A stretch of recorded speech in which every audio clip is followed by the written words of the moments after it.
Yeah, I'm Peter Goodwin. I have the honor of serving as the lead scientist for the Delta Science Program within the Delta Stewardship Council here in California. The planning committee for the Integrated Modeling Workshop have asked me to summarize what we hope to achieve in the workshop, which will be held May the 21st to 22nd. And I would also like to encourage you to participate in person or through the web. I would also point you to the web page where we have extensive read-ahead materials which will elaborate on what I'm about to say. And we certainly look forward to seeing you either at the University of California, Davis next week or joining us online. So what is the problem that we're trying to address in this workshop? Many parts of the world routinely use sophisticated computer models to provide insights to the system and to provide guidance in management problems. Typically this is perhaps to determine fishing, deal with water quality issues. And models are absolutely essential in this role because they encapsulate the current understanding of the underlying processes. They also can help us predict alternative futures as a result of management actions. Models are also used routinely to guide monitoring of the system, improve monitoring systems, and to advance our fundamental knowledge and understanding. But most of these models which are used tend to be discipline specific. They're focused on a specific problem. But the problem is that many estuarine systems tend to be, one, very large scale. Secondly, they're a very complex system, and they're dynamic. So picking up data from a few years ago and expecting that to be typical of conditions currently experienced is often not the case. And these are also open systems. And why is that a problem? Well, if we take the conditions out here, looking out of the window at the San Francisco Bay Delta, if we have a very small perturbation to the initial condition today, the system can actually evolve in very different trajectories. And it's modeling that can help us understand what those trajectories might be. But the questions that are asked of these models are now going beyond what a single model can actually achieve. For example, we're often asked to tease out the relevant importance of multiple stresses that may be acting on that system. Which is the most important stressor? In terms of management actions, what should we be focusing on first? This is, of course, a very difficult problem. We're also asked to identify limiting factors associated with species recovery. And that's just on the biological and ecological side. Of course, there's many other stresses on the system. For example, what are the economic and social consequences of these decisions? How can we take information from these various discipline-specific models and roll that up into a comprehensive understanding? So this is just picking on one or two of the problems which many of you hearing this will be all too familiar with in your system. So in this workshop, we want to explore how do you build a vibrant, interdisciplinary modeling community that is, first of all, sustainable. Secondly, it functions across institutional boundaries. Thirdly, it's open, it's transparent and inclusive of the various parties that may want to participate. And most importantly, how do you do this in a way that fosters innovation, that we don't put so many restrictions on it that we can't move out and explore and take advantage of the rapid changes which we're seeing in technologies. So we're going to focus the discussion in this workshop. Of course, this is an enormous undertaking, and there's been a lot of good thinking in the literature in other systems. So in order to focus the discussions on May the 21st and 22nd, we intend to use the San Francisco Bay Delta system as an example. Other speakers will be talking about other systems from across North America and around the world. But we're going to try and focus on what's been going on in California. This system has a very rich legacy in modeling. 6 of the top universities in the world are located here in California. Many of those universities teach modeling. Their graduates have gone out, work within agencies, within consultants, with NGOs. So there's a lot of activities going on and a lot to build from. And specifically, the California Water and Environmental Modeling Forum, you're one of the key sponsors of this event, have had a long history of bringing together the different modelers, different perspectives in terms of hydrodynamic modeling.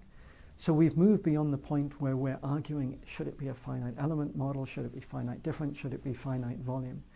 And the sorts of questions now are much more focused on the shifting system, this dynamics in the system. And we've put the limitations of modeling, which we understand very well, how we target, how we focus those hydrodynamic model development. This is all understood and is no longer controversial. Some other examples going on here that you'll hear about, the life cycle models, which have been developed, for example, by Dr. Ken Newman in the US Fish and Wildlife Service for Delta smelt. Probably one of the most sophisticated statistical interpretations of a life cycle model. Dr. Steve Lindley with the National Marine Fisheries Service and his very large team looking at salmon life cycle models. And the third example here, which I think is really an exemplar, is the work done by the USGS in developing the cascade model. This was a hugely ambitious undertaking that aimed to be able to take global climate models, run down through the whole cascade of various processes to understand consequences at very local scales and for very specific species. So we have a lot of experience, but some of the questions you might ask is, do these models, which require pulling on elements maybe from 20 or 30 different areas of expertise and different groups, are they actually being able to receive the best available information? And of course, the answer to that is, in a very complex interagency setting, that's a very difficult thing to do. So we've made some progress. In 2013, the Delta Science Plan was completed. This was put together by well over 1,000 separate comments and individuals participating. And what the Delta Science Plan tried to do is to build this one Delta, one science. In other words, how do we build a shared body of knowledge upon which decisions of this immensely complex system can be made? And as part of that effort, one of the overriding themes that came through is, how do we build these integrated models and integrated modeling systems? And of course, this is what we'll be exploring in May. So some of the specific questions we intend to explore are related to conceptual models. How do you build and sustain conceptual models? How do those conceptual models then build into improved and broader deterministic and statistical modeling exercises? With the rate at which decisions often have to be made by policymakers in this system, how can we do a better job in determining real-time data assimilation into models, turning that around in a way that agency directors can act on that information that's coming to them? Another area we want to explore is open source community models. Of course, there are many proprietary models out there that have well over 100 man-years in development. You don't throw those out, but how do we connect it to the next generation of models?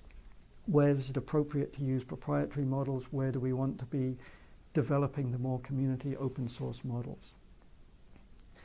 And also a topic which we will look at is, how do you develop models that retain the system complexity, that we don't oversimplify it to such an extent that it's no longer accurate, but at the same time we don't have such enormous complexity in the model it's going to take a team of 20 PhDs and a year's effort on supercomputers to actually turn around results.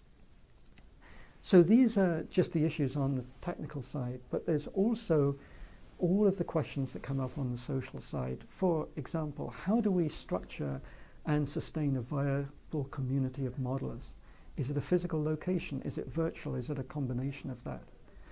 How do we link the needs of the agencies with their very extensive modeling staff who are on board?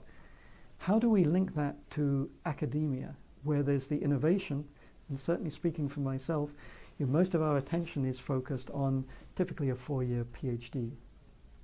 So how do we engage the academic community in the development of future models?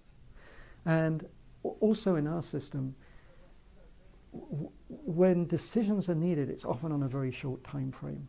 agencies simply don't have the staff. Universities around the academic year cannot respond that quickly. So we also need to within this model, have a sustainable activity that's attractive to the private consulting community. So this will also be explored. As a little bit of background on the complexity of the California Delta system, I won't dwell too much on that now, but I will refer you to the PowerPoint. But very briefly, when we talk about socio-environmental systems analysis, there is nothing quite with the same intensity of what's going on here in California right now. The stakes are just enormous. Decisions are being based that cost billions of dollars.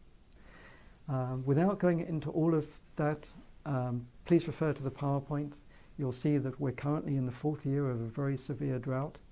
The risk to the collapse of the water system, both for the primary water supply to 2/3 of the population of California, is greatly at risk, and also the more than 4 million acres of irrigated agriculture. So we'll leave you to take a quick look at that PowerPoint to understand the full complexity of what's going on here in California. So we really look forward to seeing you next week. I would like to acknowledge many of the folks who've been supportive in putting this workshop together. In particular, we'd like to thank the National Science Foundation for their support, along with the Delta Stewardship Council. In addition to that, the Watershed Sciences Center at the University of California, Davis have done all of the logistical and administrative support for the activity. And we'd also like to acknowledge some of our other sponsors, the International Association for Hydro-Environment Engineering and Research, and the International Environmental Modeling and Software Society, who have both provided speakers at this event. And of course, we must also acknowledge the California Water and Environmental Modeling Forum, whose leadership and vision over the past decade here in the Bay Delta has really advanced the thinking, the modeling community, and is actually the genesis for this workshop.